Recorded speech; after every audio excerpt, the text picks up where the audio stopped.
Saya terkejut ketika tim marketing banyak orang yang meminta dibuatkan video narasi tentang servo mechanism. Saya terkejut karena merasa ilmu ini berat jika diajarkan melalui video, karena ini ibarat ilmu silat. Ada gerak yang harus dikerjakan, ada latihan yang harus diulang-ulang, ada perilaku yang harus diubah, dan ada kebiasaan yang harus di-break. Pola dalam diri manusia tidak mudah membongkarnya, kebiasaan tidak mudah mengubahnya, kecenderungan-kecenderungan dalam tindakan seseorang tidak mudah menggantikannya. Karena itu sudah jadi pilihannya secara bawah sadar sistem dirinya, sudah jadi pilihan maunya dia. Automatic guided system itu terpasang oleh dirinya sendiri sehingga banyak kejadian dalam kehidupan seseorang itu mengulang. Itu lagi. Bisa itu kesialan-kesialan, bisa itu keberuntungan-keberuntungan. Itulah sistem yang melayani kehidupan seseorang yang dalam bahasa Latinnya servo mechanism. Kalau diterjemahkan bebas, apa itu servo mechanism adalah sistem kehidupan yang melayani kehidupan seseorang. Ada servo seseorang yang selalu untung, ada servo seseorang yang selalu merugi, ada servo penuh masalah, ada servo yang jalan hidupnya semua serba mudah. Ketahuilah sahabat, pola dalam kehidupan seseorang adalah orang itu sendiri yang menciptakannya. Pertanyaan sekarang, kenalkah Anda dengan pola-pola dalam kehidupan Anda tadi? Pola uang datang, pola uang keluar, pola konflik, pola damai, pola masalah, pola keberuntungan, dan ratusan pola lainnya. Kita kasih contoh sederhana. Siapa para sahabat saya saat ini yang kalau saya tanya, adakah yang punya servo keberuntungan kalau sedang cari parkir? Misalnya, di Jakarta kita mau ke mall, malam minggu cari parkir di mall. Di mana cari parkir susah setengah mati waktu itu. Tapi kalau dia dalam tanda petik yang nyetir selalu dapat tempat parkir cepat bahkan di depan langsung tanpa muter-muter, dan itu selalu. Itulah servonya dia. Ganti coba dengan orang lain. Bisa 30 menit muter-muter cari tempat parkiran gak nemu-nemu. Dia punya servo kemudahan di dalam mencari tempat parkir orang yang pertama. Itulah servo positif dari orang yang pertama.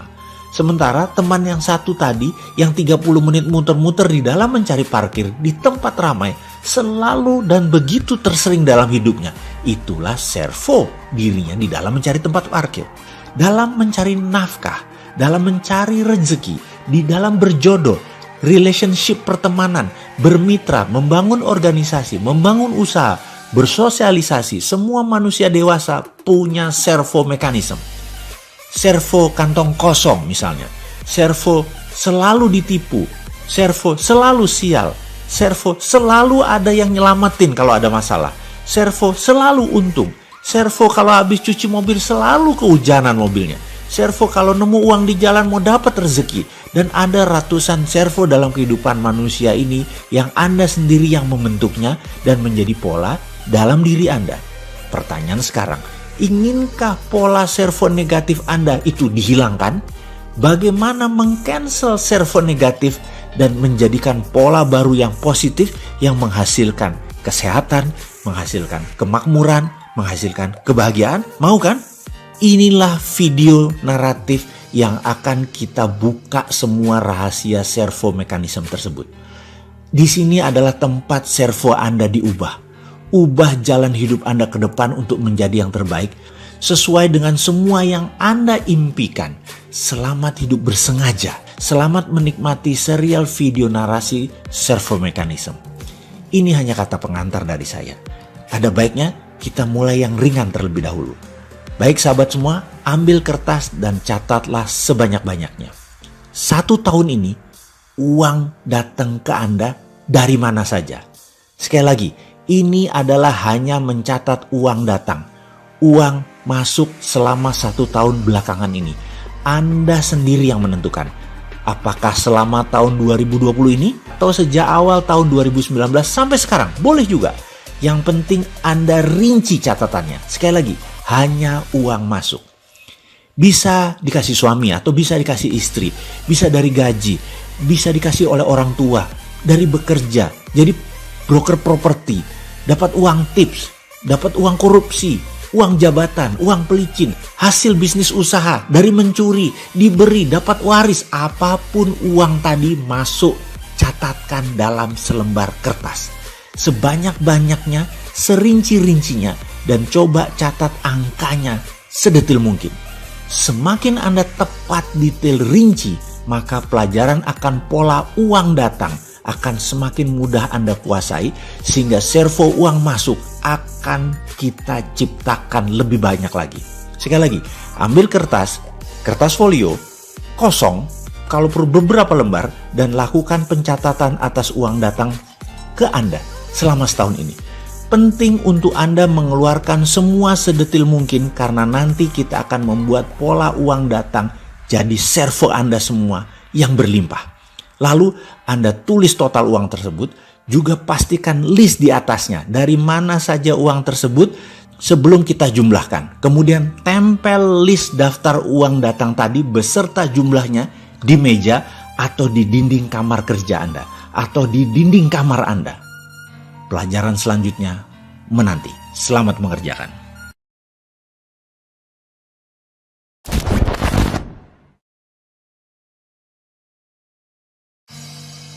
Mengenal uang datang dan permasalahannya.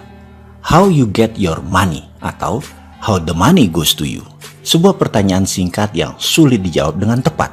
Pasti mikir dulu, memorizing dulu, baru bisa menjawab. Itu pun belum tentu pas atau belum tentu benar, hanya kira-kira. Sebelum kita masuk ke pelajaran selanjutnya, kita jeda sebentar agar mengunyah pelajarannya lebih enak. Ada 2 pertanyaan yang saya akan berikan. Pertanyaan pertama adalah who you are when no one's watching you. Pertanyaan kedua adalah what's holding you back. 2 pertanyaan ini sederhana, banyak yang melewatkan karena sulit akal pikiran kita menjawabnya. Karena ini bukan pertanyaan untuk pikiran atas sadar atau conscious mind. Ini pertanyaan pikiran subconscious. Kalau Anda ambil masa, ambil waktu, fahami pertanyaannya sekali lagi dan mulai renungkan. Jangan jawab pakai pikiran atas sadar. Endapkan sedalam-dalamnya. Percaya saya, Anda bisa menitikkan air mata jika sahabat faham maksud saya. Sekali lagi, coba renungkan apa yang menghalangi Anda saat ini sehingga tidak bisa take off, tidak bisa berjaya, tidak bisa berkelimpahan, karir tidak lancar. Mengapa semua serasa jalan di tempat? Ada apa sih sebenarnya? Apa yang menghalangi? Fahami terus 2 pertanyaan tersebut. Coba renungkan. Saya tidak meminta jawabannya sekarang. Saya menuntut kejujuran diri Anda dengan diri sendiri. Kita akan bahas panjang hal ini selanjutnya. Kita lanjut dengan pola atau pattern yang Anda miliki. Jalan bisnis Anda atau jalan uang Anda yang mengalir, yang Anda ciptakan sendiri selama ini yang akan kita fokuskan sementara ini. Mengetahui bagaimana Anda mendapatkan uang selama ini, itu harus dan penting. Ya, sangat penting. Karena itulah cara kita mengenal pola uang bekerja ke arah kita. Kunci pertanyaan yang harus dijawab adalah bagaimana atau how. Kita ulangi pertanyaan di awal pelajaran kali ini. How you get your money atau how the money go to you. Maka Anda akan menemukan banyak jawaban ketika Anda terfokus menjawab pertanyaan di atas. Yaitu misalnya Anda menjawab dengan bekerja, uangnya datang. Dengan pinjaman, uang datang. Dengan kartu kredit, pemberian orang tua, pemberian suami, dan lain sebagainya. Lalu coba perhatikan 1 tahun terakhir ini. Bagaimana Anda mendapatkan uang Anda. Coba catat baik-baik dan lengkapi terus catatan tersebut seingat Anda seperti tugas dalam video sebelum ini. Kira-kira sudah terbayang bagaimana uang datang ke Anda dalam 1 tahun terakhir ini, atau 2 tahun terakhir ini, atau 3 tahun terakhir ini? Kalau sudah, maka itulah pola uang Anda datang ke Anda. Sangat wajib mengenal pola tersebut. Kegagalan seseorang mengenal dirinya sendiri karena kegagalan mengenal pola hidupnya sendiri. Mengenal diri sendiri itu bukan saja mengenal tubuh fisikal seperti wajah, jerawat, bekas luka. Namun tak kalah penting adalah kebiasaan, kesukaan, kecenderungan, gaya jalan, gaya bicara, dan tentunya pattern pola diri itu semuanya. Kita bisa mulai dengan pola bagaimana uang datang ke Anda. Karena itu adalah masa lalu Anda. Dan masa depan Anda, sekarang Anda membentuk polanya. Kalau Anda sudah cukup senang dengan pendapatan Anda sekarang, ada baiknya Anda mulai melihat pola-pola lain dalam kehidupan Anda. Yang kalau jelek, boleh segera diubah. Kalau Anda merasa belum puas dengan uang datang ke Anda, maka bersiaplah mengubah pola tersebut. Karena Anda sekarang adalah apa yang Anda kerjakan kemarin. Anda nanti adalah apa yang Anda kerjakan sekarang. Intinya adalah ubahlah sekarang. Siap berubah? Kita lanjut tahap berikutnya ya. Kita bedah pelajaran tersebut lebih lengkap lagi. Sekarang tugas Anda adalah menjawab pertanyaan ini. How is the money goes to you? Coba di folder list dari daftar uang yang datang ke Anda 1 tahun ini atau 1,5 tahun ini yang menempel di dinding kamar Anda sekarang seperti dalam video sebelum ini. Lalu tugasnya adalah coba pisahkan uang masuk tadi berdasarkan foldernya, berdasarkan asalnya. Contoh misalnya, berapa yang dari keringat sendiri, berapa yang diberi atau dari orang lain, kemudian berapa dari hal yang tidak terduga. Anda buat 3 folder tadi, Anda kurungin, misalnya yang warna merah adalah dari keringat sendiri, yang warna biru adalah dari orang lain, kemudian yang warna kuning adalah yang tak terduga. Coba Anda folder. Selamat mengerjakan.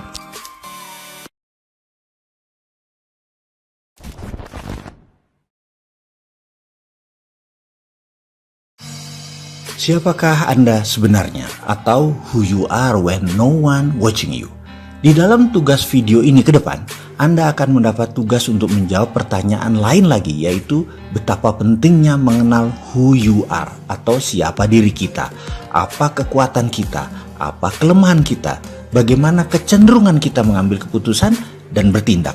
Semua ini menjadi pola atau pattern Anda, kebiasaan, servo mekanisme, keberuntungan seakan bisa terbaca ketika Anda mengetahui who you are. Misalnya di masa sekarang, di masa banyak hal mulai menunjukkan hasil yang berlawanan dengan harapan Anda, di mana pasar mulai mencari jalan ke arah harga yang lebih murah, di mana pasar mulai fokus di kebutuhan utama saja, seperti pemenuhan kebutuhan akan pangan dan survive yang mendasar. Seperti dalam masa resesi kali ini, jika Anda berbisnis di lapis kedua seperti bisnis pakaian, bisnis properti, kendaraan, Anda mulai merasakan pasar mulai pilih-pilih di dalam melakukan pembelian dan tidak masuk ke bisnis Anda lapis kedua. Atau Anda ternyata bisnis lapis ketiga, yaitu barang mewah atau bisnis tersier, aksesori, decoration, lifestyle yang terpukul pada saat ini. Apa yang terjadi nantinya? Jika Anda mengenal who you are, di mana karakter Anda, misalnya Anda adalah extrovert people person, Anda gerah di masa sekarang ini. Orang extrovert terkadang memilih lebih baik kalah nasi daripada kalah gengsi. Lebih baik makan bubur tapi mobil Innova tetap dipertahankan untuk status daripada lepas ganti Avanza atau ganti motor. Lebih pilih makan bubur. Extrovert terkadang memang mementingkan kebutuhan kedua, bahkan kebutuhan ketiga daripada kebutuhan pertama. Apa itu salah? Tidak sama sekali. Orang seperti inilah yang mendatangkan citra mereka sukses dan layak dipercaya. Mereka bisa membuat bisnis menjadi panjang nafasnya. Jika Anda pernah ikut dalam beberapa pertemuan dengan saya, pasti Anda sudah mengenal who you are, bagaimana memanfaatkannya untuk diri sendiri dan untuk tim Anda. Dan ada hal lain yang tak kalah penting untuk Anda fahami, yaitu where you are. Ini menunjukkan kapabilitas Anda. Ini menunjukkan dependence atau independennya Anda. Menentukan kemandirian Anda. Ketika Anda tahu posisi Anda, yaitu where you are, Anda akan mudah mencari cantolan atau network untuk memperluas jaringan bisnis Anda. Ingat, seseorang mau menjadi bagian dari network Anda kalau Anda dianggap bisa melengkapi kekurangan orang tersebut. Anda akan diakses. Anda akan dinilai lebih oleh orang lain untuk Anda dicatat dalam pikiran bawah sadar mereka. Oh, ini orang jago IT. Oh, dia the real banker. Oh, dia pandai melukis. Nah, orang yang bisa membuat, oh, orang ini yang jago buat proposal. Oh, dia memiliki jaringan buat sosis halal. Dia mempunyai kebun organik dan banyak lagi. Where you are, ini wujudnya tidak ada. Ini intangible. Dan aset terbesar seseorang adalah intangible aset tadi, bukan tangible yang berwujud. Misalnya, dia punya mobil BMW, dia pakai motor Harley, Hal ini tidak kuat membekas dalam benak seseorang. Ini bukan where you are yang dimaksud di dalam pelajaran kali ini untuk Anda. Inilah pelajaran yang akan dikupas di dalam servo mechanism lebih dalam lagi. Where you are adalah hidden potensi Anda. Potensi terdalam dan terpendam dari seseorang. Ada yang sudah menggunakannya. Dan ada yang tidak tahu. Ada yang salah pakai. Ada yang baru sadar dan baru mulai menggunakannya. Dan banyak yang tidak melihat besarnya potensi dirinya tadi. Jadi secara sederhana, who you are adalah menentukan spesies Anda dalam dunia kemakmuran.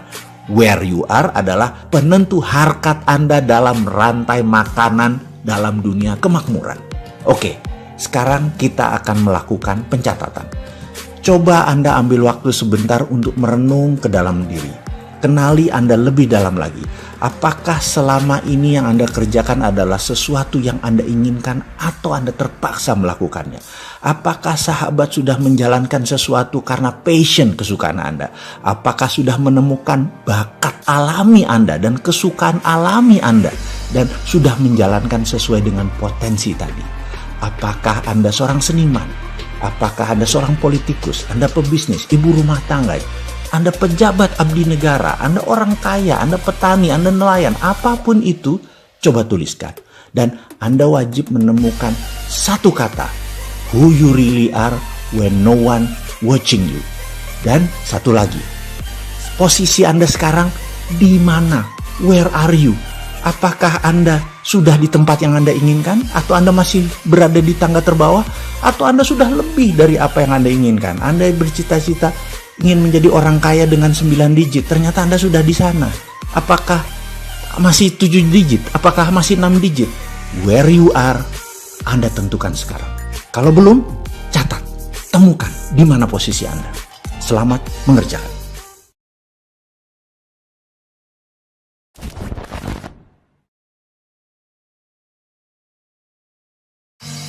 What holding you back?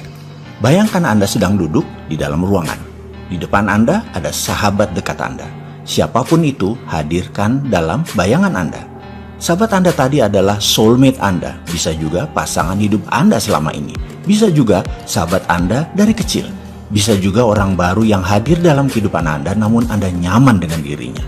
Hadirkan dalam bayangan Anda tersebut sekarang. Mengapa kita akan melakukan simulasi ini harus membayangkan orang yang paling Anda nyaman? Karena tugasnya berat. Dia akan menekan Anda, menekan sampai ke limit Anda. Bayangkan, Anda nanti akan diinterogasi, dibedah, dicacah sampai hal terkecil-kecil, sampai menemukan hal yang tersembunyi, sampai membongkar yang Anda tutupi. Anda akan di-chunk down sampai ke remah-remah terkecil. Kalau orang yang menekan Anda adalah orang yang Anda nyaman, emosi Anda akan selalu terkontrol karena tujuannya dia ingin memancing masalah yang ada di dalam diri Anda supaya keluar dan segera diselesaikan agar servo negatif kita masuk di sesi berikut ini. Baik, sekarang kita masuk di sesi berikutnya. Anda duduk dengan pena dan pensil kosong di hadapan Anda. Sahabat Anda tadi dalam bayangan Anda duduk juga tepat di depan Anda. Dia akan mengulangi kata-kata ini berkali-kali dan setiap dia mengatakan kalimat ini, Anda tulis secepat-cepat kalimat pertanyaan ini, jawabannya, sehingga ada ratusan kata-kata jawaban Anda dalam kertas tadi. Dan kalau ada satu kata keulang-ulang, biarkan. Ulangi lagi, ulangi lagi, ulangi lagi. Ternyata ada yang baru lagi. Segera tuliskan. Kalimat itu adalah apa yang menghalangi Anda. Kalimatnya seperti begini. Apa yang menghalangi Anda? Apa yang menghalangi Anda? Apa yang menghalangi Anda? Apa yang menghalangi Anda selama ini sehingga Anda tidak mendapatkan apa yang Anda inginkan? Apa yang menghalangi Anda sehingga Anda tidak bisa terbang? Apa yang menghalangi Anda? What holding you back? Dan setiap kalimat pertanyaan ini selesai, tuliskan apapun di dalam kertas di depan Anda tadi dan bayangkan teman Anda tadi terus mengulang-ulang pertanyaan tersebut. Pastikan ada stopwatch di samping Anda karena sesi ini lamanya 5 menit dan harus 5 menit. Bayangkan teman Anda tadi berulang-ulang dan Anda menjawab secepat-cepatnya pertanyaan tadi. Bersiap mengadakan sesi ini ya. Dan demi hasil maksimum, jangan maju ke sesi berikutnya sampai Anda melakukan semua yang diperintahkan di sesi ini. Anda sudah memanfaatkan waktu yang besar untuk membeli video naratif ini. Anda sudah meluangkan waktu untuk menyaksikannya. Dan itu adalah hal yang luar biasa. Saya salut untuk Anda. Dan sekarang untuk hasil maksimum, lakukan apa yang diajarkan dalam sesi ini. Ulangi lagi perintah dalam video ini, lalu mulailah bayangkan soulmate Anda tadi. Mulai menekan Anda dengan pertanyaan beruntun selama 5 menit ke depan. Tugas Anda menuliskan jawaban yang timbul seketika ketika Anda menjawab tanpa berpikir, yaitu menjawab pertanyaan ini. Apa yang menghalangi Anda? Apa yang menghalangi Anda? Apa yang menghalangi Anda? Dan lakukan sekarang.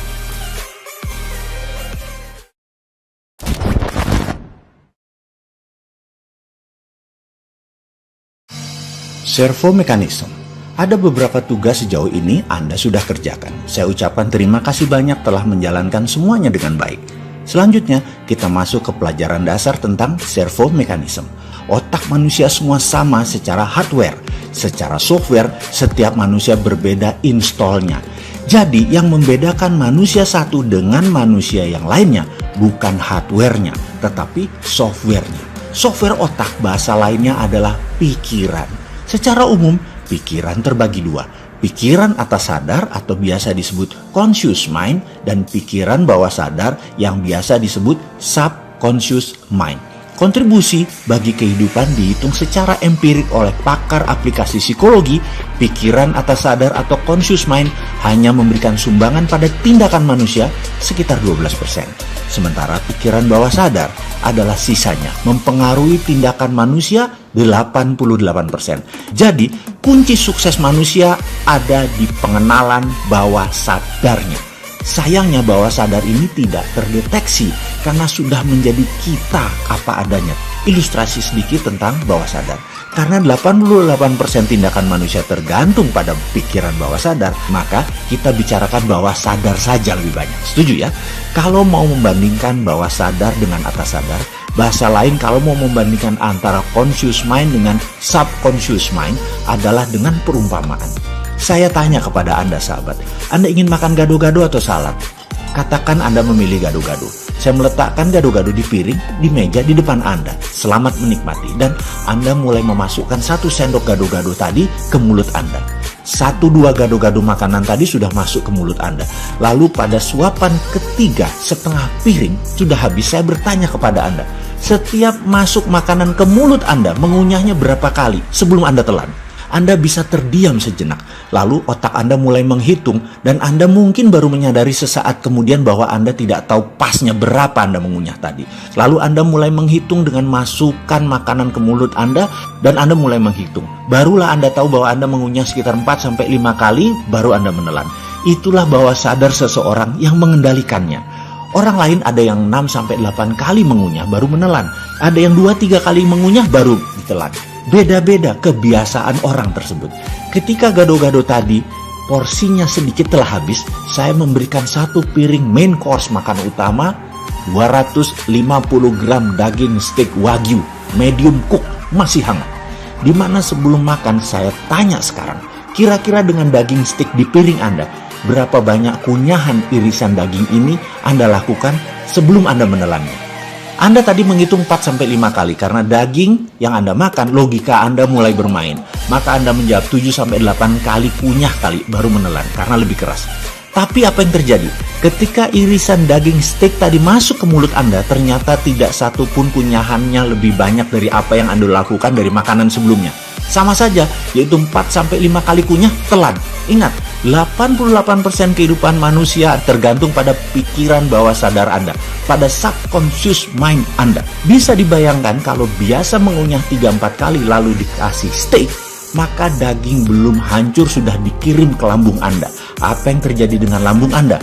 Pasti bekerja lebih keras. Pasti tidak efektif sari makanan masuk ke sistem penyerapan di ususnya. Karena manusia bukan karnivora murni seperti orang Timur Tengah atau American Cowboy yang memang kunyahannya lebih banyak. Karena meat eater adalah kebiasaan mereka. Gado-gado atau salad hanya pelengkap bagi mereka. Kunyahan yang lebih banyak menyehatkan lambung.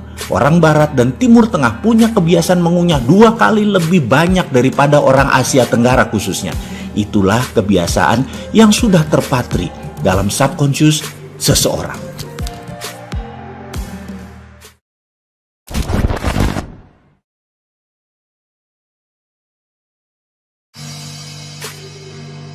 Kita masuk ke lebih dalam lagi tentang subconscious mind, karena 88% tindakan kita kontribusi pikiran bawah sadar. Kita wajib mengenal apa itu pikiran bawah sadar dan bagaimana program software terpasang pada pikiran bawah sadar kita. Ketika manusia baru lahir, di belahan bumi manapun manusia itu lahir, dari suku apapun dan dari tingkat strata ekonomi keluarga level apapun, dari tingkat strata ilmu pengetahuan keluarga dari level apapun, sang jabang bayi softwarenya masih kosong. Disinilah 5 tahun pertama manusia diinstal kebenaran dalam tanda petik versi lingkungan dan orang tuanya yang akan dia bawa sepanjang hidupnya. Kita bahas lebih rinci sedikit tentang pikiran sang anak. Seorang anak terlahir di dunia tanpa merasa takut, kecuali rasa takut akan gelap dan rasa takut akan suara keras. Semua ketakutan yang lain pasti dipelajarinya ketika dia tumbuh menjadi dewasa. Lama kita tidak membicarakan mengenai ilmu aplikasi psikologi ini. Sesekali menyambar ilmu ini boleh ya. Mungkin ada manfaatnya dalam saya mengingatkan diri saya sendiri dan Anda sahabat yang membutuhkannya. Ini bukan ilmu canggih, ini hanya pengetahuan sederhana. Kali ini kita membahas tentang rasa takut. Rasa takut itu sangat dominan di dalam mempengaruhi orang lain. Dalam bahasa kerennya, fear factors. Dunia advertising, dunia politik, dunia bisnis mengeksploiti rasa takut ini menjadi komoditas dalam tanda petik belanja. Ketakutan akan kelangkaan barang, ketakutan akan keterbatasan membuat perilaku menumpuk barang, dan ini terjadi di dalam semua orang, terutama para wanita yang terus dieksploiti rasa takutnya ini.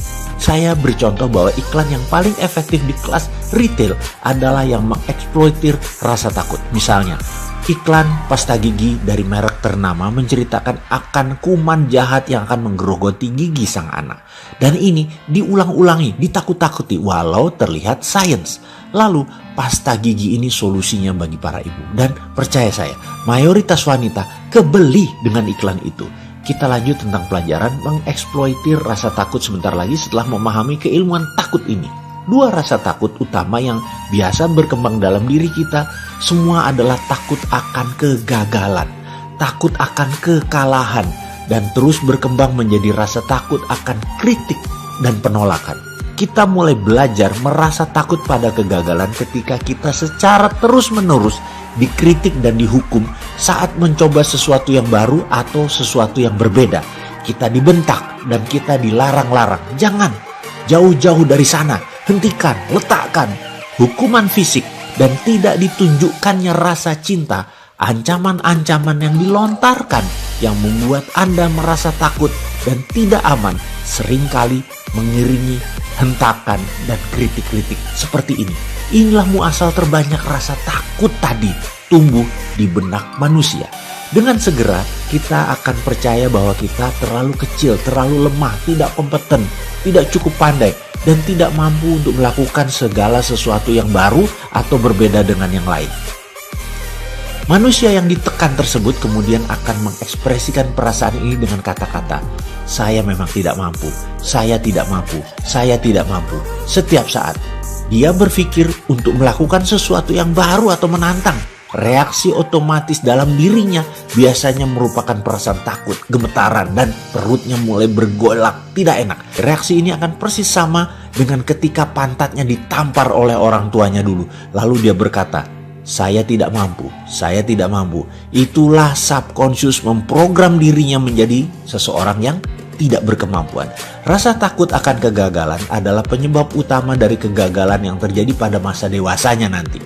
Sebagai akibat dari kritik destruktif yang sering seseorang terima pada masa kecil. Kemudian dirinya menjadi seorang dewasa yang cenderung tidak berani melakukan banyak hal. Orang tersebut tidak mampu menunjukkan seluruh potensi dirinya yang dimilikinya secara maksimal. Orang tersebut akan berhenti bahkan sebelum dia memulai mengerjakan sesuatu untuk pertama kalinya. Bayangkan, pikiran manusia yang menakjubkan ini bukan dipakai untuk menghasilkan hal yang luar biasa, tetapi pikiran malah dipergunakan untuk mencari-cari alasan untuk mengatakan bahwa dirinya tidak mampu. Dengan demikian, apapun yang diinginkannya tidak mungkin didapat, tidak mungkin diperoleh. Kita merenung sebentar, melihat diri kita. Sudahkah kita benar dalam tanda petik mendidik anak kita dengan kritik destruktif atau nasihat dengan sapaan lembut yang membangun? Apakah dulu dalam menerima didikan kita dibentak, kita dihardik, kita dimaki, baik oleh lingkungan ataupun oleh keluarga, dan kita memilih menerimanya? Atau kita sekarang memilih melepasnya atau tidak menggenggamnya lagi sehingga tidak mempengaruhi apapun pikiran kita saat ini? Kita pikirannya tetap bersih atau masih membekas sehingga kita didominasi oleh driven fear, rasa takut ini. Faktor inilah yang membentuk 5 tahun pertama kehidupan manusia. Saya tidak akan bertanya di level mana Anda berada. Apakah keluarga penuh cinta? Apakah keluarga penuh persaingan? Apakah keluarga penuh curiga? Apakah keluarga penuh makian? Apapun itu kita tidak bahas dalam video ini. Anda yang merenung, karena apapun itu akan masuk di bawah sadar Anda masing-masing dan jadi sistem di dalam diri Anda. Jadi tugas berikutnya adalah Anda merenung, Anda lihat, Anda catat. Apapun yang jelek tadi, percaya saya, ke depan kita ubah.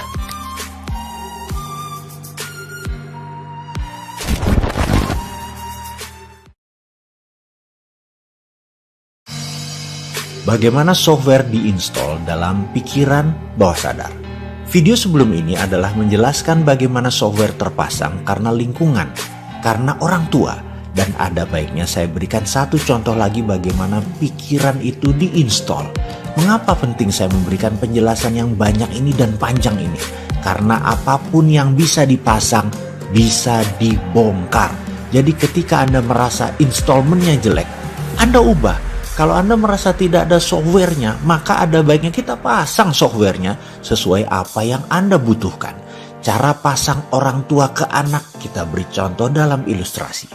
Saya tanya kepada sahabat semua yang wanita sekarang, Anda punya anakkah berusia 6 bulanan atau Anda punya anak sudah besar pasti tahu sewaktu sang bayi masih berusia 6 bulanan atau bagi yang belum punya anak, pernah tahu anak usia 6 bulanan, keponakan atau sepupu.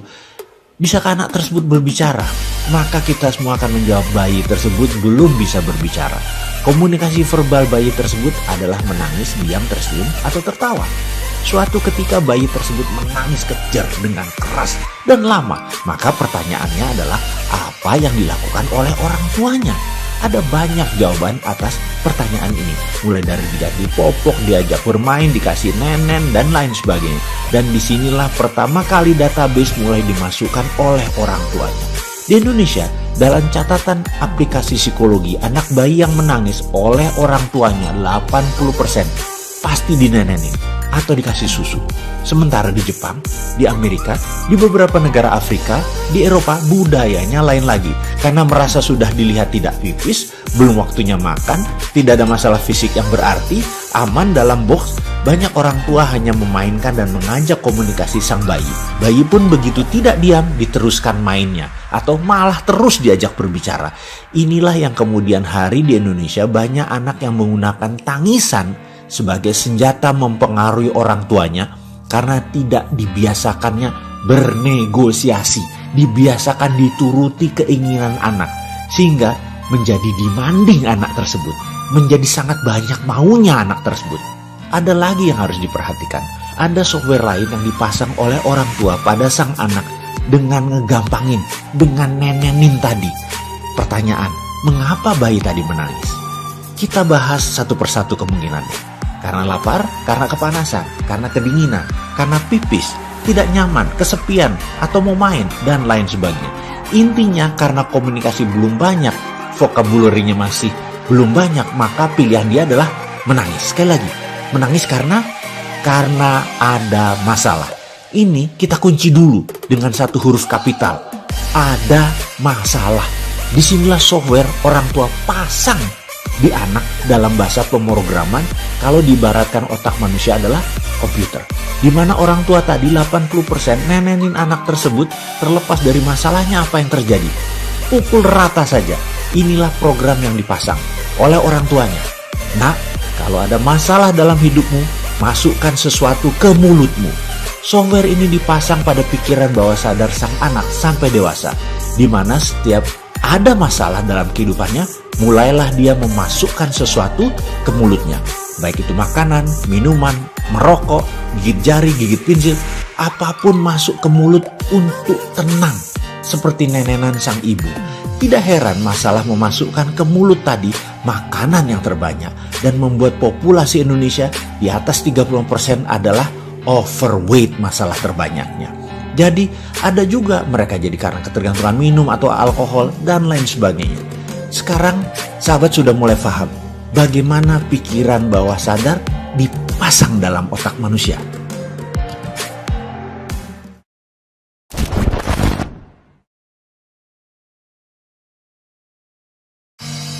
Servo.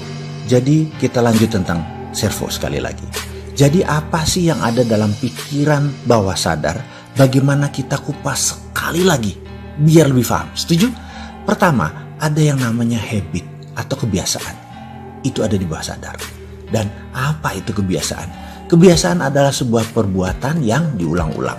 Perbuatan itu bisa hal yang bermanfaat, bisa hal yang tidak bermanfaat. Katakan kebiasaan merokok. Maaf ya, harus membawa diskusi kebiasaan merokok yang tidak baik bagi kesehatan. Tahu sih logikanya, alias atas sadar tahu bahwa rokok tidak terlalu baik untuk kesehatan. Tetapi 88% bawah sadarnya atau bawah sadar pikiran manusia terbanyak bilang merokok itu enak, merokok itu menimbulkan kreativitas dan lain sebagainya. Itulah makanya kebiasaan merokok walaupun negatif tetap dilakukan oleh banyak orang karena bawah sadar lebih mendominasi dari pikiran atas sadar. Perbuatan olahraga yang diulang-ulang sejak kecil membuat olahraga jadi kebiasaan. Itu kebiasaan positif pengaruhnya dan ada banyak contoh baik, buruk, benar, salah dalam urusan kebiasaan atau habit. Ada hal yang lebih dalam dari kebiasaan, yaitu apa? Kebiasaan yang diulang-ulang. Kebiasaan yang diulang-ulang menjadi servo mekanisme namanya. Apa pengaruh servo mekanisme? Hal ini berbeda dengan kebiasaan karena seakan-akan kebiasaan adalah hal yang dilakukan secara sadar. Misalnya janjian main badminton jam 7 malam, datangnya jam 8 karena memang persiapannya telat. Namun kalau Anda seseorang yang memiliki servo terlambat, dia tahu jam 7 acaranya dan jam 6 sudah berangkat dari rumah, tapi salah ambil jalan, lalu kena macet dan banyak masalah lagi sehingga dia datangnya jam 8. Ada beda di sini. Habit, kebiasaan terlambat, sedangkan servo terlambat itu beda. Servo itu seakan-akan semesta yang membuat dia terlambat. Jadi bedanya, habit terlambat sengaja dilambat-lambatan. Sekali lagi, kalau servo terlambat maka seakan-akan semesta yang membuatnya terlambat. Ini harus perlahan dipelajarinya tentang servo mekanisme ini. Servo ini kalau kita tidak tahu kita memiliki servo apa, maka hal yang terjadi berulang-ulang dalam hidup kita seakan-akan bukan kita yang melakukannya, tapi semesta yang mengaturnya. Maka kita akan frustrasi dengan jalan kehidupan kita. Kuncinya adalah kenali servo Anda. Servo mekanisme ini membuat kehidupan seseorang jalan di tempat atau dikenal dengan sebutan rat race. Tikus yang berlari di bulatan di sangkarnya. Dia hanya lari di tempat. Maksudnya banyak manusia mendapat kesialan di tempat itu-itu saja. Kegagalan di tempat itu-itu aja. Dan hal-hal yang berulang-ulang itu adalah servonya dia. Misalnya pembantunya kalau lebaran pulang kampung pasti nggak balik ke rumah. Sehingga dia tidak pernah punya pembantu lama. Alasannya macam-macam. Ada yang pindah kerja, ada yang nikah, ada yang merawat orang tuanya, ada yang dapat kerja di kampungnya. Banyak lagi alasannya, namun intinya servo si nyonya memang nggak pernah bisa punya pembantu lama. Kita perdalam sekali lagi pemahaman. Kemudian gimana kalau kita buat sesuatu yang baru? Misalnya gajinya dinaikin lebih mahal daripada gaji pembantu yang lain. Apakah begitu pulang lebaran dia balik? Lihat, kalau servonya memang pembantu tersebut tidak pulang, ada aja untuk membuat alasan pembantu tidak pulang. Bahkan dikasih fasilitas yang sama, makan yang sama dengan ownernya atau tuannya. Kemudian dikasih fasilitas seperti TV dan lain sebagainya. Tapi ada aja alasannya. Jadi ini yang harus difahami bahwa servo itu tidak ada hubungannya dengan apa yang dilakukan. Tetapi program bawah sadarnya yang harus dibenarkan. Kita lanjut ya, kita perdalam lagi pemahamannya. Ada orang yang servonya pindah kerja. Setiap 2 tahun pindah kerja. Sudah 4 kali. Dan ini yang kelima. Yang pertama perusahaannya tutup. Berikutnya ribut dengan atasan. Berikutnya dibajak, di-hijack ke tempat yang lain. Berikutnya difitnah menggelapkan uang. Intinya setiap tahun kedua bekerja, ada aja masalah mulai timbul menggerogoti dirinya sehingga dia harus pindah. Ada servo yang lain lagi, yaitu servo kantong kosong. Kalau tadi servo pindah kerja, kalau yang awal adalah servo nggak punya pembantu lama ya. Sekarang kita lanjut ke servo kantong kosong. Seseorang ini seakan-akan tidak bisa menabung. Misalnya dia bekerja sebagai pegawai, gajinya cukup untuk bayar kos-kosan. Lalu pangkatnya naik 2 tahun kemudian, gajinya naik. Lalu pindah kosan yang dekat kantor yang lebih mahal. Karena pekerjaan kantor menumpuk, lebih enak tinggal yang di dekat kantor. Akhirnya tidak punya uang lagi bersisa untuk menabung. Tahun berikutnya karirnya naik jadi manajer, gajinya besar. Apa yang terjadi? Adiknya di kampung minta dibiayai karena ayahnya udah sakit-sakitan. Lalu jabatannya naik lagi menjadi vice president. Mulai menikah dan sekarang posisinya direktur. 20 tahun kemudian kerjanya dapat 35 juta per bulan. Ternyata tabungan nggak punya, rumah masih belum lunas, cicilan besar dan lain sebagainya. Servo kantong kosong ini ada aja alasan untuk uang tidak bisa menetap di kantong seseorang. Katakan gajinya 8 juta, cicilan motor plus biaya hidupnya 1 bulan habis. Lalu lebaran dapat 2 kali gaji. Ternyata tidak ada kesisa juga buat tabungan. Kenapa? Habis buat lain-lain. Lalu dapat bonus prestasi 2 kali gaji, 8 juta plus 16 juta. Bisa nabung? Nggak bisa juga.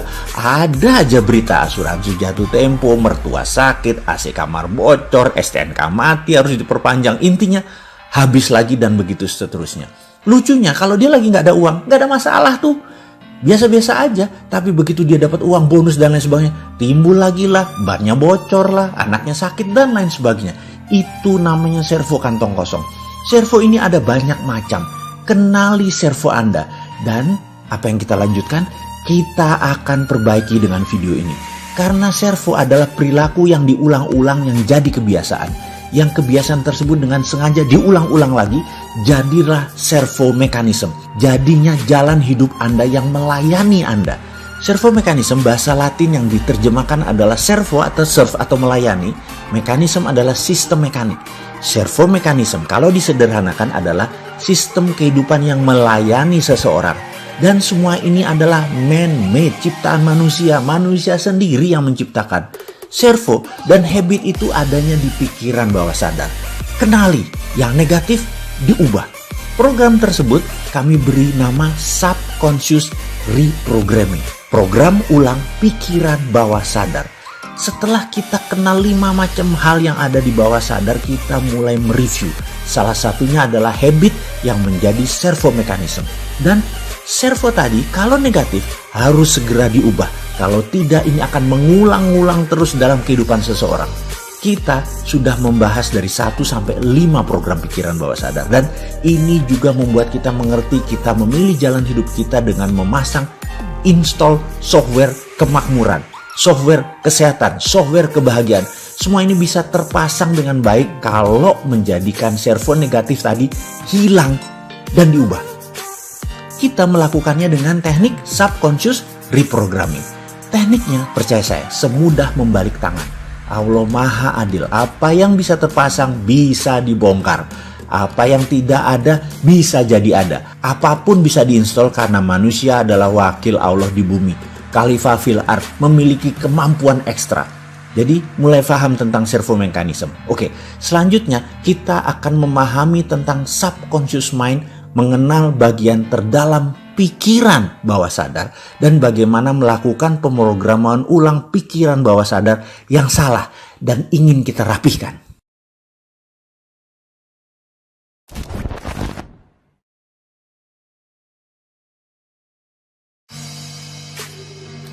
Kita bicara pola dalam diri. Kita perhatikan diri sendiri dan orang sekitaran kita. Mengenal pola itu penting karena pola itu sesuatu kejadian yang berulang-ulang dan selalu sama. Misalnya, pembantu di rumah setiap pulang lebaran tidak balik lagi ke rumah kita. Atau kalau punya pegawai yang pintar, pasti diambil orang di tahun kedua. Atau ada banyak hal berbagai pola itu terjadi, misalnya lagi pola musibah, pola kantong kosong, pola hidup berantakan. Dan dalam kemakmuran pun Anda punya pola. Kenalkah Anda dengan pola uang datang ke Anda? Kenalkah Anda dengan pola uang keluar dari Anda? Sebelum kita lanjutkan tentang pola kemakmuran, kita rincikan sedikit tentang pola dalam kehidupan kita agar kita lebih paham. Apakah Anda kenal dengan seseorang yang mempunyai kebiasaan terlambat? Saya pernah jogging dengan seseorang teman yang selalu datang terlambat. Kami biasa jogging di Senayan hari Kamis malam setelah pulang kerja.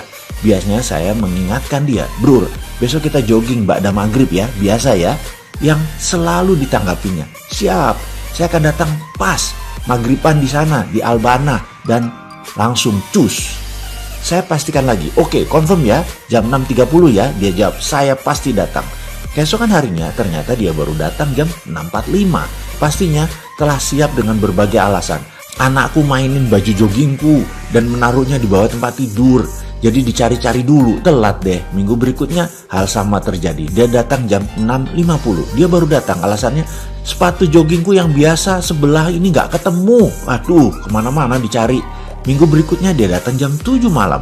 "Ikan masku sakit sehingga anakku menangis terus-menerus." Begitu seterusnya. Mulai dari alasan aki mobil mati, mobil tidak bisa starter, kunci mobil hilang, sampai celana dalam yang masih terendam dalam mesin cuci. Akhirnya saya berkata, "Bro, ayo kita buat janjian. Mulai sekarang, untuk setiap 1 menit terlambatmu, kamu harus membayar 20.000 perak ke kotak amal Masjid Albana."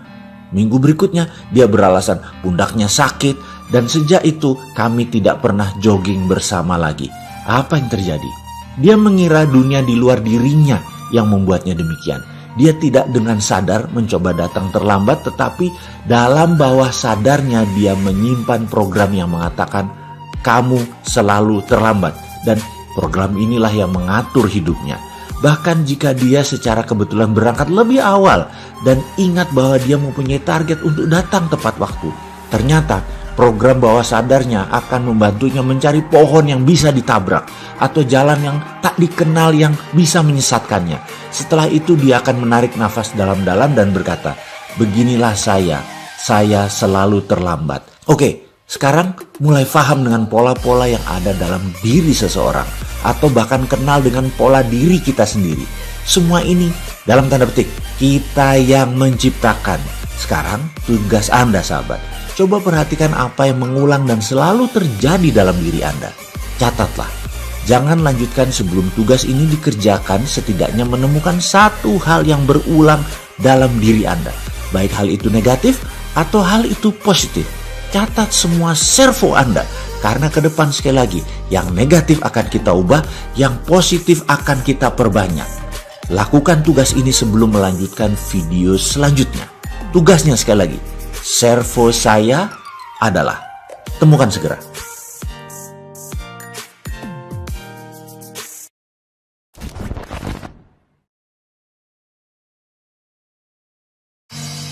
Conscious competence atau kesadaran berkemampuan. Kita sekarang membicarakan hal yang sederhana sedikit atau melompat sedikit dulu. Masalah dengan berpikir benar kok bisa membuat orang menjadi kaya raya. Berpikir dan bertindak seperti apa yang bisa membuat kaya? Menjawab pertanyaan seperti ini memang harus rinci menjelaskannya, juga harus memberi contoh serta pengalaman. Contoh saja membuat mengerti, tapi tidak merubah apapun. Conscious tetap incompetence. Pikirannya tetap tidak berkemampuan. Maju setahap sih, dari unconscious menjadi conscious. Dari belum sadar menjadi sadar. Tapi nggak ada bedanya karena keduanya tetap incompetence. Kita masih belum berkemampuan. Menjadi conscious dan competence, ini poin diskusi kali ini. Menjadi competence dan berkemampuan untuk makmur. Tugas pertama adalah bagaimana prosperity conscious atau software kaya jika ingin dipasang sistemnya dalam pikiran kita. maka permasalahan atau keadaan tersebut harus diubah bentuknya atau diubah objeknya. Saya secara pribadi, coach Anda kali ini harus mampu membuat isi kepala sahabat semua untuk saya bisa pasang objeknya. Ini lebih dari visual. Oke, agak sulit menerima informasi ini. Saya ceritakan dalam bentuk lain dengan contoh. Seorang perokok. Baik, saya ini tidak pernah mengatakan bahwa perokok itu buruk. Saya selalu bilang merokok itu baik, tetapi tidak merokok itu lebih baik. Jadi, teman perokok tadi ingin berhenti merokok atau quit smoking. Berbagai cara dia sudah lakukan. Dia sudah menggunakan banyak metode, tapi ternyata kalau lagi stres, atau dia lagi cari ide, atau dia habis makan, selalu merokok. Maka saya sebagai orang yang diminta untuk menghilangkan kebiasaan merokok tersebut harus melakukan, dalam tanda petik, mengubah objek dalam pikirannya. Mengubah database yang ada di otaknya. Sekarang objek dalam pikirannya adalah merokok itu menyenangkan, merokok itu nikmat rasanya, dan lain sebagainya. Maka saya mengubahnya dengan memberi objek baru dalam pikirannya. Saya duduk di depannya, saya bawa 2 slof rokok favoritnya, 24 bungkus rokok. Saya duduk bersamanya dan setiap batang rokoknya habis, saya akan nyalakan lagi rokok berikutnya dan diberikan kepadanya. Ketika memasuki bungkus ketiga, dadanya mulai sesak. Dan apa yang saya lakukan? Saya paksa terus dia menghisap rokok tersebut sampai 6 jam, sampai 1 slof habis tanpa jeda. Nangis, pedih, sakit, dadanya sesak, sebel, segala macam rasa masuk bercampur. Dan saya tidak peduli apapun pendapatnya tentang apa yang saya lakukan tadi. Mau dia bilang sadis, mau dia bilang sontoloyo, mau bilang kejam, sampai dia nggak bisa nafas. Entah bungkus keberapa, kita terus jejekin, kita terus beri dia rokok. Di saat itu, berhenti proses ubah proyeknya. Begitu dia bilang muak, berhenti sudah proses mengubah proyeknya. Di sini teman kita tadi sudah punya objek baru. Merokok itu nggak enak, merokok itu bikin sesak, merokok itu bikin sakit, dan sangat traumatis merokok itu. Dan dia pun berhenti merokok. Pasti di sini pertaruhannya. Kalau dia balik merokok, itu mentor abal-abal. Dan ini adalah seni keterampilan merubah sesuatu menjadi objek baru. Keterampilan ini adalah merubah sesuatu menjadi objek yang baru. Tekniknya dikenal dengan nama Progressive Object Experience Technique. Sehubungan dengan kemakmuran dan mengubah kebiasaan buruk yang berulang-ulang dengan servo, kita pun akan melakukan tindakan Progressive Object Experience ini. Kita akan segera mempraktekkan Progressive Experience ini dengan belajar berimajinasi. Itu yang pertama dulu adalah Projected Imaginary, membayangkan sebuah project, dan kita akan mulai pelajaran yang lebih dalam, merubah servo negatif. Sekarang tugasnya cuma satu. Anda temukan peaceful place Anda. Bayangkan dalam pikiran Anda sekarang, temukan peaceful place Anda, tempat kedamaian. Bisa di masjid, bisa di gereja, bisa di tempat ibadah, bisa di sajadah, bisa di Mekah, bisa di gunung, bisa di pantai, bisa di rumah, bisa di tempat tidur, apapun. Tugas Anda cuma satu, temukan peaceful place Anda dalam imajinasi Anda. Lakukan sekarang.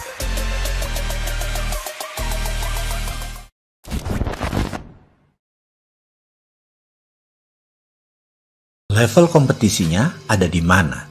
Semua pasti pernah mendengar atau mengetahui apa itu kompetensi. Kompetensi adalah kemampuan dan keterampilan seseorang dalam bidang tertentu. Pada setiap bidangnya, kompetensi kita selaku individu berbeda-beda. Dan sebagaimana kita ketahui bahwa kompetensi itu ada 4 level, ada 4 tingkatan, ada 4 strata. 4 tingkatan kompetensi yang saya maksud dalam video kali ini adalah kompetensi yang digabungkan dengan tingkat kesadaran. Dan mengapa kita mendiskusikan dari sisi kesadaran ini? Karena tanpa kesadaran atau awareness tidak akan ada perubahan. Consciousness, kesadaranlah awal dari perubahan. Karena itu dalam bahasa kerennya ada istilah ABC. Awareness before changes. Kesadaran mengawali perubahan, terutama di dalam merubah servo mekanisme kita yang negatif. Pemahaman kompetisi ini harus paripurna. Karena itu kita perlu untuk mengupasnya secara tuntas. Kali ini saya coba kemas dari sisi lain. Pada tingkat paling dasar, yaitu tingkat 1, dikatakan kita kalau tidak tahu apapun, kita tidak memiliki kompetensi apapun. Level itu dinamakan unconscious incompetence. Unconscious incompetence tersebut adalah level kita tidak sadar dan kita tidak berkemampuan. Misalnya pada seseorang yang tidak mengenal alat musik, tidak mengenal musik, tidak mengenal not balok, tidak kenal alat musik, tidak tahu manfaat berkesenian. Ya, dia bisa dikatakan unconscious incompetence terhadap musik. Itu pada bermusik atau berkesenian. Dalam bidang olahraga, misalnya, seseorang yang tidak mengerti manfaat olahraga, ya pastinya tidak pernah berolahraga. Ketika dia diberi pengetahuan mengenai manfaat olahraga, diinformasikan pentingnya olahraga, mereka masuk ke level 2, yaitu conscious incompetence. Dia mulai memahami manfaat olahraga, tetapi tidak bergerak berolahraga melakukan hal yang baik ini. Sudah sadar olahraga, sudah sadar manfaat, tapi tidak action. Ya setidaknya dia sadar kalau dia tidak berkemampuan. Begitulah kira-kira. Ketika seseorang tersebut memahami arti olahraga, namun sekarang dia mulai melakukan olahraga secara perlahan. Bersusah payah dan secara fisik, secara batin berusaha melakukan olahraga setiap hari. Seringkali dia terhenti dan bolak-balik mulai dari nol lagi, mulai olahraga lagi, nol lagi, olahraga lagi. Ini menandakan dia sudah masuk ke tahap ketiga. Tahap ketiga adalah conscious competence, berkesadaran dan berkemampuan. Sadar akan kemampuannya. Lalu dia paksakan dirinya terus berolahraga. Lalu masuk ke benak dia, tiada hari tanpa olahraga. Bahkan dia resah kalau tidak berolahraga. Tubuhnya nggak enak kalau nggak boleh olahraga. Bicara setiap hari tentang olahraga. Apa yang mata dilihat semua berhubungan dengan olahraga. Pikirannya selalu mendahulukan olahraga. Matanya selalu berbinar-binar jika berbicara tentang komunitas seperti dirinya. Bicara, makan, berjalan, semua selalu berdiskusi dan menyempatkan olahraga. Maka dia sudah mencapai kompetensi yang lebih tinggi, yaitu level 4 yang disebut unconscious competence. Kemampuannya sudah berada di subsistem paling dalam. Kompetensinya sudah berada di bawah sadar. Ada sebuah catatan penting, yaitu memasuki keterampilan kompetensi di dalam bawah sadar. Ada seni tersendiri, sangat khusus karena level 1, 2, dan 3 Anda bisa lalui dengan seketika. Namun untuk menjadi masuk ke level 4 perlu tenaga dorong tersendiri. Tahapan tersulit sekali lagi adalah di level 3, berada di conscious competence. Sekarang kita lompat ke bidang lain. Di manakah level kompetensi kemakmuran Anda? Anda boleh renungan pertanyaan ini karena bagi saya penting untuk mengetahui level berapa sahabat punya kompetensi di bidang kemakmuran. Dan setelah ini, maukah menggeser atau meningkatkan level kompetensi tersebut ke level yang lebih tinggi? Oke, tugas kali ini mohon sahabat merenung sebentar. Di mana level kompetensi kemakmuran sahabat? Level 1 kah? Level 2 kah? Di mana keduanya Anda masih harus bekerja keras untuk mendatangkan uang ke Anda. Level 3, di mana usaha sedikit saja hasilnya maksimum. Atau Anda sudah di level 4, seakan tanpa kerja hasilnya maksimum.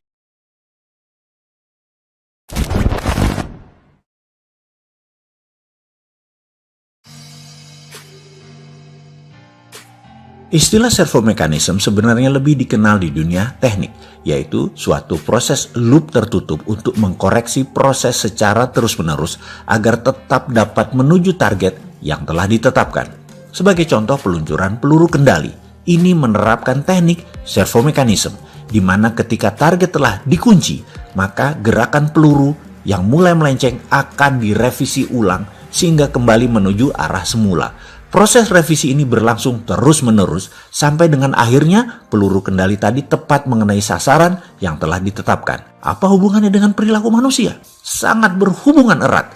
Dr. Maxwell dalam sebuah karyanya bukunya yang berjudul Psycho-Cybernetic yang menyoroti peran besar dari self-image dan habit dalam kesuksesan seseorang memperkenalkan penggunaan istilah servo mechanism ini untuk menggambarkan gerakan kecenderungan manusia. Pada dasarnya dalam kehidupan ini, setiap orang bergerak dengan prinsip servo mechanism, alias terus-menerus melakukan koreksi sehingga sesuatu yang digariskan terjadi.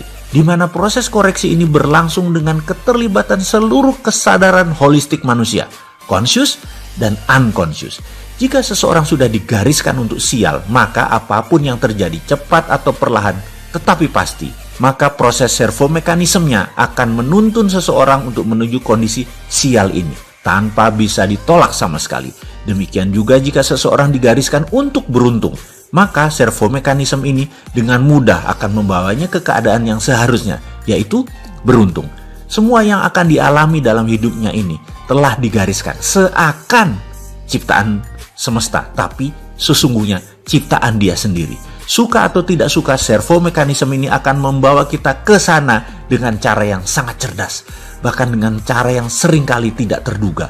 Jadi kini menjadi lebih jelas. Jika sesuatu saat ini kita berkeinginan untuk mencapai sesuatu yang biasanya dalam hal ini hal-hal yang indah dan menyenangkan, lalu di dalam perjalanannya seakan-akan kita sudah semakin mendekati hal tersebut, tetapi tiba-tiba di akhirnya semua berbelok, maka jangan menyalahkan siapapun, karena servo mekanisme dalam diri kita lah yang bekerja. Loh, kok gitu? Jadi artinya hidup kita sudah digariskan dan kita tidak dapat keluar dari garis ini. Apakah ini yang disebut nasib atau takdir atau apapun istilah sejenisnya? Tentu saja tidak.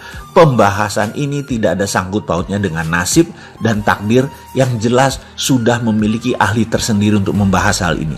Pembahasan di sini justru akan menyadarkan kita adalah pembuat garis tersebut, dan tentu saja kita pula yang dapat merubahnya. Tentu saja jika Anda percaya dan berminat, maka video serial ini bermanfaat, akan memberdaya maksimum hidup Anda. Servo mekanisme akan menuntun seseorang untuk selalu mencapai sesuatu yang telah digariskan dengan berbagai cara yang teramat sangat cerdas. Lalu siapa yang membuat garis ini? Ini harus kita ulangi lagi. Yang membuat garis ini tidak lain adalah sosok yang juga terdapat dalam sisi manusia yang dikenal dengan nama habit dan belief system. Kita tidak akan pernah dapat lari dari habit kita dan belief system kita sendiri. Dalam konteks praktis sehari-hari, apapun yang kita peroleh dalam kehidupan kita ini hanyalah ekspresi dari seluruh kemampuan kita yang telah mencapai tingkatan unconscious competence. Sebagai contoh, jika kita pernah mengalami kegagalan dalam suatu aspek kehidupan, katakanlah bisnis, maka kegagalan-kegagalan berikutnya akan cenderung untuk memperkuat self-image dan belief bahwa kita adalah ahli kegagalan bisnis. Itu jadi seakan-akan jadi habit. Lalu sampai dengan batas tertentu kegagalan bisnis ini akan menjadi skill dan melekat dalam diri seseorang tersebut, alias sudah mencapai tingkatan keahlian unconscious competence. Lalu sejak saat itu bergeraklah langkah dia yang dipandu oleh automatic guided system yang bergerak dalam pola servo mekanismenya. Setiap dia berbisnis pasti merugi sehingga dia frustrasi karena kegagalan adalah ahlinya dia. Apapun dalam kehidupan ini, jika telah sedemikian mudahnya mencapainya, maka sesungguhnya kita sudah menjadi ahli alias berkemampuan. Kita telah mencapai tingkat unconscious competence. Sekarang kita list pertanyaan di bawah ini. Apakah Anda pribadi yang selalu beruntung? Apakah Anda selalu didera sial yang tak berujung? Apakah Anda gampang memperoleh pinjaman uang? Apakah Anda selalu ditolak saat meminjam uang? Apakah Anda selalu sehat? Apakah Anda mudah mencari sahabat? Apakah sangat mudah Anda mencari musuh? Apakah Anda sulit mencari uang? Atau uang selalu mendatangi Anda? Apakah Anda selalu ditolak oleh lawan jenis Anda? Apakah Anda seorang yang sangat mudah memperoleh pasangan? Apapun itu, kemampuan arahnya menunjukkan bahwa Anda telah menjadi ahlinya secara unconscious competence. Servo mekanisme Anda akan selalu berproses untuk menciptakan hal tersebut. Nasib manusia, baik atau buruk, tertulis di habit, di servo mekanisme dan di belief systemnya, bagai blueprint yang selalu mengawali suatu perwujudan dan semuanya Anda yang mengendalikan. Sekali lagi kita ingatkan, servo negatif harus kita buang, servo positif harus kita tambah.